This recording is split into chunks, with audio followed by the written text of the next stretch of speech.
नमस्कार। पक्ष विपक्ष देख रहे हैं आप। मैं हूं आपके साथ रेशु त्यागी। बिहार की 40 सीटों को साधने के लिए अप्रैल महीने में चौथी बार बिहार पहुंचे प्रधानमंत्री नरेंद्र मोदी।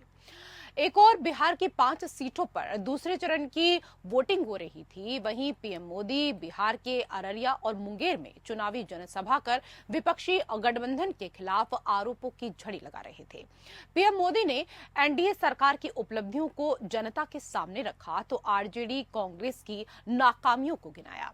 पीएम मोदी ने आरजेडी कांग्रेस शासनकाल के जंगल राज, भ्रष्टाचार, परिवारवाद और मुस्लिम तुष्टीकरण पर हमला बोला। वहीं तेजस्वी यादव ने पीएम के आरोपों पर कहा कि जुमलों की बारिश करने पीएम मोदी बिहार आए हैं। वहीं तेजस्वी ने पीएम मोदी से बिहार के लिए 7 सवाल भी पूछ लिए।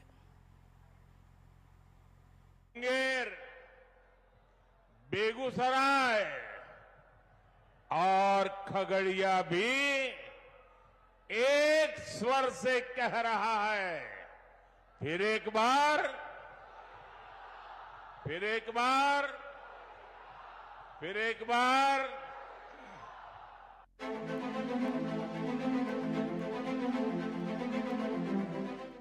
पीएम मोदी अप्रैल महीने में चौथी बार बिहार दौरे पर पहुंचे। एक और बिहार में शुक्रवार को दूसरे चरण के लिए भागलपुर, किशनगंज, कटिहार, बांका और पूर्णिया में वोटिंग चल रही थी। दूसरी ओर पीएम मोदी अररिया और मुंगेर में चुनावी जनसभा कर विपक्षी गठबंधन के खिलाफ हुंकार भर रहे थे। पीएम मोदी ने कहा कि आरजेडी और कांग्रेस के गठबंधन को देश के संविधान और लोकतंत्र की परवाह नहीं है।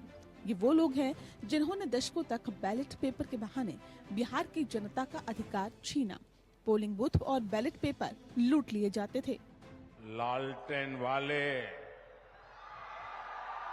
उस अंधकार युग में जो जंगल राज चलता था, उसको मुंगेर ने सबसे अधिक सहा है। पहले हर कोई यहां से पलायन के बारे में ही सोचता था, लेकिन नीतीश जी, जेडीयू, बीजेपी, इनके नेतृत्व में एनडीए सरकार ने लालटेन के उस अंधेरे से बिहार को बाहर निकाला है। पीएम मोदी ने अपनी रैली में आरजेडी और कांग्रेस पर मुस्लिम तुष्टीकरण का आरोप दोहराया। पीएम मोदी ने कहा कि कांग्रेस ने देश के हिंदुओं के साथ भेदभाव किया। कांग्रेस के घोषणा पत्र पर मुस्लिम लीग की छाप है। आरजेडी और कांग्रेस का कहना है कि देश के संसाधनों पर पहला हक उनके वोट बैंक के खास लोगों का है। ये आपकी बची हुई संपत्ति को छीनकर अपने वोट बैंक को देने की कोशिश कर रहे हैं। वहीं पीएम मोदी ने सैम पित्रोदा के विरासत टैक्स फॉर्मूले पर भी कांग्रेस को घेरा। और इधर आरजेडी वाले, इतनी चर्चा चल रही है, मुंह पे ताला लगा करके बैठ गए हैं, क्योंकि वो भी मौन रख करके ये संपत्ति का, भागीदारी का मजा लेना चाहते हैं। विरासत टैक्स के रूप में कांग्रेस अपनी जो खासम खासस वोट बैंक होगी, आरजेडी की अपनी जो खासम खास वोट बैंक होगी, ये जो आपका लूट लेंगे वो उनको बांट देंगे। पीएम मोदी ने कांग्रेस पर हमला बोलते हुए कहा कि कांग्रेस देश में धर्म आधारित आरक्षण लागू करना चाहती है। वे कर्नाटक के धर्म आधारित आरक्षण को लागू करना चाहती है। कर्नाटक में कांग्रेस ने ओबीसी समाज के 27% कोटे को चोरी करने का खेल खेला है। अब बिहार में भी कांग्रेस यही खेल खेलना चाहती है। इस मामले में आरजेडी कांग्रेस का समर्थन कर रही है। आज बिहार में इस चुनावी जंग में जो लड़ाई चल रही है, एक तरफ एनडीए का मॉडल है, दूसरी तरफ इंडी गठबंधन का मॉडल है। इंडी गठबंधन का मॉडल है तुष्टीकरण, अपीजमेंट, जबकि हमारा मॉडल है संतुष्टिकरण। वहीं पीएम मोदी के दौरे पर आरजेडी नेता और बिहार के पूर्व उप मुख्यमंत्री तेजस्वी यादव ने तंज कसा है। तेजस्वी ने कहा है कि पीएम मोदी ने एक बार फिर जुमलों की बारिश की है। दरअसल बिहार की 40 सीट बीजेपी के मिशन 400 पार के लिए बेहद अहम है। 2019 में बीजेपी ने नीतीश की जेडीयू के साथ मिलकर 40 में से 39 सीटें जीती थी। आरजेडी का खाता तक नहीं खुल सका था। वहीं कांग्रेस सिर्फ एक सीट ही जीत सकी थी। अब एक बार फिर जेडीयू बीजेपी के साथ है, तो 2024 में बीजेपी ने अपनी सभी 40 सीटें जीतने का लक्ष्य रखा है और इसके लिए पीएम मोदी समेत एनडीए ने अपनी पूरी ताकत झोंक दी है। पीएम मोदी का 22 दिनों में बिहार का चौथा दौरा है। इससे पहले नवादा, पूर्णिया, गया और औरंगाबाद समेत 6 सीटों पर चुनाव प्रचार कर चुके हैं। खास बात यह है कि बिहार में लोकसभा चुनाव की जंग में 2 ध्रुव साफ नजर आते हैं। इनमें एक है बीजेपी नेता और पीएम मोदी, तो दूसरे आरजेडी नेता और पूर्व डिप्टी सीएम तेजस्वी यादव रोजगार पुरुष के रूप में अपने को स्थापित कर रहे हैं। तेजस्वी यादव रोजगार देने की बात मुखरता से कह रहे हैं, तो पीएम मोदी आरजेडी के नौकरी के वादों के जवाब में नौकरी के बदले जमीन घोटाले की याद दिला रहे हैं। पीएम मोदी जंगल राज और परिवारवाद का भय दिखा रहे हैं। अब इसमें मुस्लिम तुष्टीकरण का मुद्दा भी जुड़ गया है। Bureau report.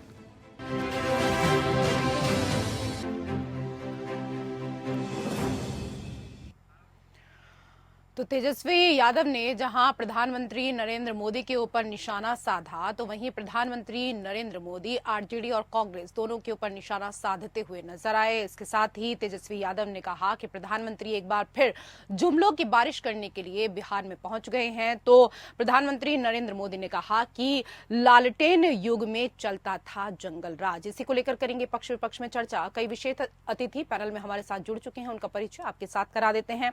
हमारे साथ बीजेपी के प्रवक्ता राकेश पोद्दार जी जुड़ चुके हैं, स्वागत है आपका राकेश जी। हमारे साथ कांग्रेस के नेता रतन तिवारी जी जुड़ चुके हैं, आपका भी बहुत स्वागत रतन तिवारी जी। हमारे साथ आरजेडी के प्रवक्ता प्रमोद सिन्हा जी भी जुड़ चुके हैं, आपका भी स्वागत है सिन्हा जी। पहला सवाल प्रमोद जी आपसे ही, क्योंकि पीएम मोदी ने कहा कि आरजेडी और कांग्रेस के गठबंधन को देश के संविधान और लोकतंत्र की परवाह नहीं है। ये वो लोग हैं जिन्होंने दशकों तक बैलेट पेपर के बहाने बिहार की जनता का अधिकार छीना। पोलिंग बूथ और बैलेट पेपर लूट के लिए आप लोग पहचाने जाते थे। बिल्कुल ही 10 वर्षों से केंद्र में उनकी सरकार है और बिहार में 17 वर्षों से एनडीए की सरकार है। ऐसे तो सरकार माननीय मुख्यमंत्री जी का लगभग 19-20 साल होने को है।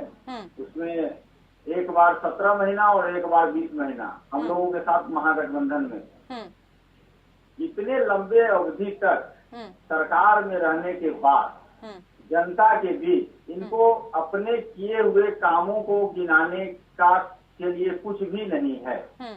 अगर अपने काम को गिनाने के लिए होता, खास करके जब ये आए 2014 में केंद्र की सत्ता में, तो जिन वायदों को लेकर के वो आए थे कि हम 2 करोड़ युवाओं को रोजगार देंगे, काला धन लाएंगे, महंगाई को कम करेंगे, भ्रष्टाचार मिटाएंगे और कई भ्रमित करने वाले बातें इन लोगों ने किया था, जिसके बाद में इन लोगों ने कहा कि ये तो जुमला है। आप देखिए कि जो ज्वलंत मुद्दा है अभी देश में, जैसे महंगाई है, बेरोजगारी है, भुखमरी है, गरीबी है, लोकतंत्र को बचाने की जो मुहिम है, संविधान को बचाने की मुहिम है, देश में अच्छी शिक्षा, अच्छा स्वास्थ्य देने की जो कवायद है, इन तमाम चीजों पर, इन तमाम विषयों पर ये कुछ भी नहीं बोलते हैं।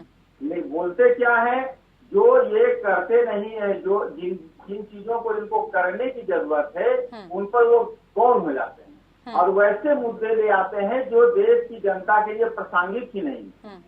ये मतलब कुल मिलाकर आपका कहना यहाँ पर ये है कि देश की जनता को सिर्फ गुमराह करने का जो कार्य है वो बीजेपी कर रही है, क्योंकि मंच से बड़े बड़े वादे करते हैं। 2014 में जो वादे किए थे वो वादे पूरे नहीं हुए, धरातल पर नहीं उतरे और अब एक बार फिर कांग्रेस और आरजेडी पर निशाना साध कर देश को गुमराह करने का कार्य कर रहे हैं। मैं इस पर जवाब ले लेती हूँ। राकेश पोद्दार जी, जवाब दे दीजिए। ऋषु जी, एक कहते हैं कि हम लोगों ने जुमलेबाजी की, हम लोगों ने 525 वादे को लेके आए थे 2014 में, 95% वादे को हम लोगों ने पूरा किया।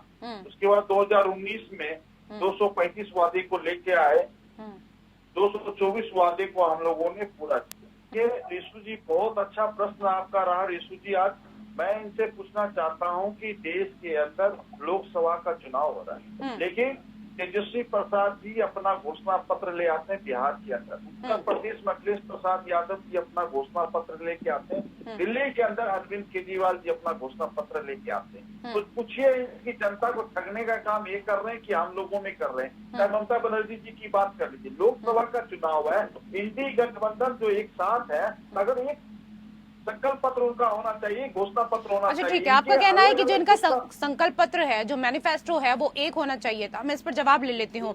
रतन तिवारी जी, आप इंडी गठबंधन कह रहे हैं, लेकिन इंडी गठबंधन में सभी लोग अपने मैनिफेस्टो, अपने घोषणा पत्र भी अलग अलग लेकर आ रहे हैं। आप सभी को अपना घोषणा पत्र एक ही लेकर आना चाहिए था, ये कह रहे हैं राकेश पोद्दार जी। देखिए, इंडिया ब्लॉक बना। सर, आपसे सवाल नहीं है सिन्हा जी, रतन तिवारी जी से। जी जी,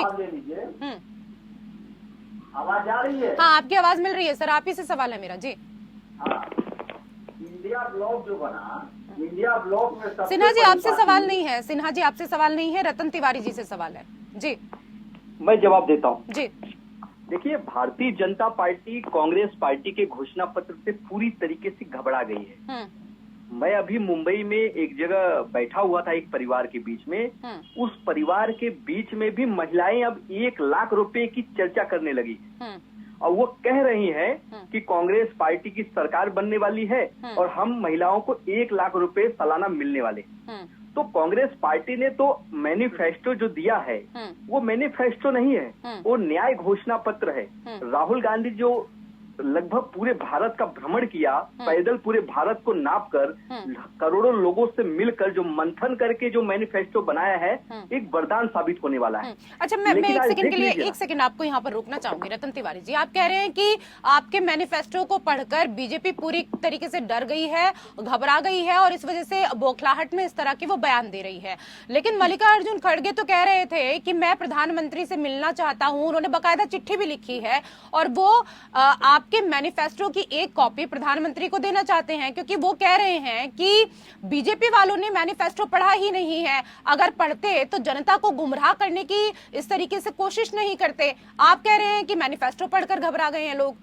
मैं वही तो कह रहा हूँ, मैं वही कह रहा हूँ। हमारे जो कांग्रेस के राष्ट्रीय अध्यक्ष हैं श्रीमान मल्लिकार्जुन खड़गे साहब ने, वो प्रधानमंत्री मोदी से इसलिए मिलना चाहते हैं कि मोदी को ये बताना चाहते हैं कि हमारा जो मैनिफेस्टो है आप उसे पढ़े हैं लेकिन सही ढंग से नहीं पढ़े हैं, या पढ़ लिए हैं तो आप घबरा गए हैं। आप बताइए ना, 30 लाख लोगों को अगर हम रोजगार देने की बात कर रहे हैं तो क्या गुनाह है?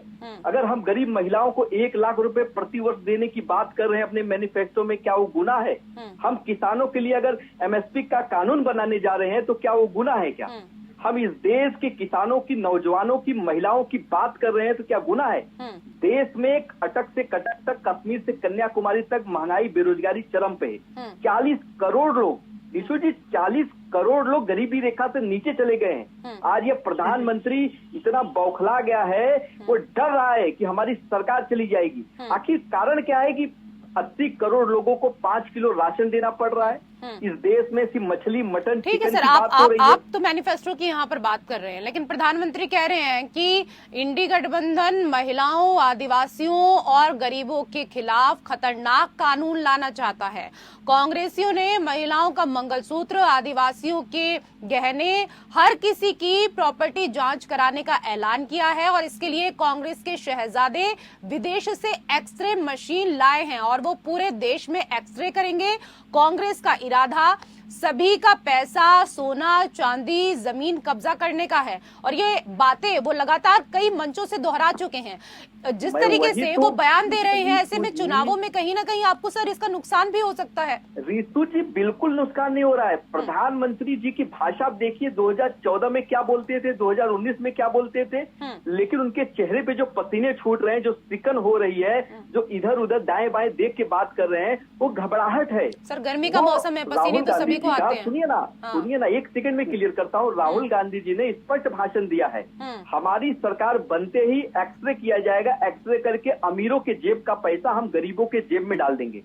प्रधानमंत्री नरेंद्र मोदी गरीबों से पैसा छीनकर अमीरों को दे रहे हैं, लेकिन हम अमीरों का पैसा गरीबों को देने वाले हैं। इसीलिए प्रधानमंत्री घबरा गए हैं। उनके उद्योगपति मित्र उनके ऊपर प्रेशर बना रहे हैं कि सरकार बदल जाएगी तो हमारा क्या होगा। ये सरकार धंधा दो, इलेक्ट्रॉल बॉन्ड के माध्यम से यह सरकार चला रहे हैं, और सबसे भ्रष्टाचारी अगर कोई सरकार है तो प्रधानमंत्री नरेंद्र मोदी की सरकार है। सरकार इस देश, ठीक है सर, मैं जवाब ले लेती हूँ। राकेश पोद्दार जी बदलने दीजिए। कह रहे हैं बीजेपी पूरी तरीके से घबरा गई है, पूरी तरीके से निराशा में है, और प्रधानमंत्री तो सबसे ज्यादा घबराए हुए हैं। सर आप लोग जो बातें मंचों से कर रहे हैं, सर उनका आधार क्या है? क्योंकि कांग्रेस का कहना है कि उनका मैनिफेस्टो पढ़े बिना आप जनता के दिल में कांग्रेस के लिए खौफ पैदा कर रहे हैं, और अपना लाभ लेने के लिए आप एकदम निचले स्तर की राजनीति करने लगे हैं। देखिए, पहला नंबर, भाई साहब ने कहा कि देश के प्रधानमंत्री ने भ्रष्टाचार के आरोप लगाने की कोशिश कर रहे हैं। उन्होंने 23 साल रहा, 13 साल मुख्यमंत्री रहे, 10 साल प्रधानमंत्री रहे। एक चुन्नी का ऊपर कोई इल्जाम नहीं लगा सकते हैं। कोविड के नाम पे भ्रष्टाचार किया है, नोटबंदी के नाम पे भ्रष्टाचार किया है, और अच्छे दिन के नाम पर भ्रष्टाचार किया है, इलेक्ट्रॉल बॉन्ड के माध्यम से। ठीक है तिवारी जी, उनको बात पूरी करने दीजिए, उनको बात पूरी करने दीजिए। हम तो कह रहे इलेक्ट्रॉन बॉन्ड की बात कर रहे हैं, तो मैं तो कह रहा हूँ कि 20,000 करोड़ रुपया सुप्रीम कोर्ट बता रहा है। इसमें हम तो कह रहे हैं कि 6,000 करोड़ रुपया, 14,000 करोड़ रुपया किसका है? इसमें कांग्रेस का पैसा नहीं है। आज सुप्रीम कोर्ट ने इनको ईवीएम के ऊपर फटकार लगाया, इनको शर्म नहीं आती और भ्रष्टाचार की बात करते। देश के प्रधानमंत्री मतलब आप इस बात को स्वीकार करते हैं कि आपने जो गुनाह किया वो तो किया, लेकिन उस गुनाह में आपके बराबरी का हकदार कांग्रेस भी है। देखिए रिशु जी, मैं स्पष्ट रूप से कहना चाहता हूँ, अरे भैया कहाँ पे हो आप, किस दुनिया में हो आप? पढ़ के लिख के आया करो, चरवाहा विद्यालय से पढ़ने के बाद आपको पता है। अरे हम लोग पढ़ के आते हैं, हम लोग जुमला लेके नहीं आते, हम लोग जुमला नहीं देते हैं, जुमलेबाजी आप लोग करते हैं। हम लोग पढ़ लिख के आते हैं, झूठ नहीं बोलते आके। अच्छा ठीक है, आप जुमलों की बात कर रहे हैं। तिवारी जी आप लोग कहते हैं कि ये लोग मंचों से जुमले पढ़ते हैं, लेकिन एक चीज तो आपको भी सोचनी पड़ेगी ना कि जुमले पढ़ें, ये झूठ बोलें या कुछ भी कहें, लेकिन उसके बाद भी जनता इनके ऊपर आप लोगों से ज्यादा क्यों भरोसा कर रही है, क्यों विश्वास कर रही है? ये तो आपको भी खोजना पड़ेगा ना सर, कि आप लोगों के भीतर कहाँ कमी है। क्या आप अपना प्रचार प्रसार ठीक से नहीं कर पाते हैं, या आपके पास अच्छे वक्ताओं की कमी है? कारण क्या है सर? भरोसा उठ गया है। मैं बार बार कह रहा हूँ, 2014 में जो भरोसा रहा, 2019 में जो भरोसा था, अब वो भरोसा नहीं होने वाला है। इन लोगों ने इस देश के किसानों को आंदोलन जीवी खालिस्तानी कहा है, इस देश के युवाओं को रोजगार देने के नाम पे छला है, उन्हें डंडों से पीटा है, महिलाओं को मणिपुर से लेकर जंतर मंतर दिल्ली तक नग्न अवस्था में घुमाया है और परेड कराया और मारा पीटा है। यह लोग पूरी ठीक है सर, समय का अभाव है। बहुत बहुत धन्यवाद आप सभी मेहमानों का हमारे साथ इस चर्चा में जुड़ने के लिए। पक्ष विपक्ष में मेरे साथ फिलहाल इतना ही। नमस्कार।